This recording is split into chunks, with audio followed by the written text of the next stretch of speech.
প্রত্যেক রাতের ডাক এক ছোট্ট গ্রামের প্রান্তে ছিল, একটি পুরনো ধ্বংসপ্রায় বাড়ি। লোকেরা বলত সে বাড়িতে ভক্তিক আত্মা বাস করে।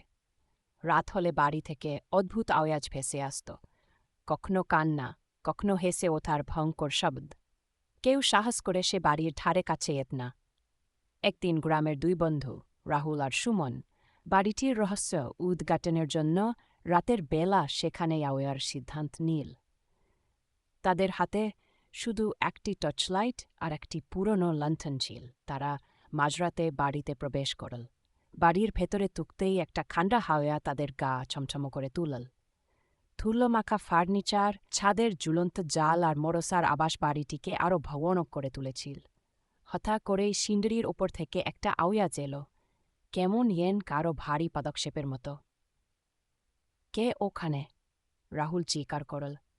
কোনো উত্তর এলো না, তবে শব্দটা ধীরে ধীরে তাদের দিকে এগিয়ে আসছিল। টর্চের আলোতে তারা দেখল সিঁড়ির উপর থেকে একজন মহিলার অবয়ব নিচের দিকে নামছে। তার শরীরটা হালকা সুন্দর ভাসছে আর চোখ দুটো থেকে আগুনের মতো লাল আলো জ্বলছিল। মুখ দিয়ে বের হচ্ছিল একটানা মর্মান্তিক চিৎকার।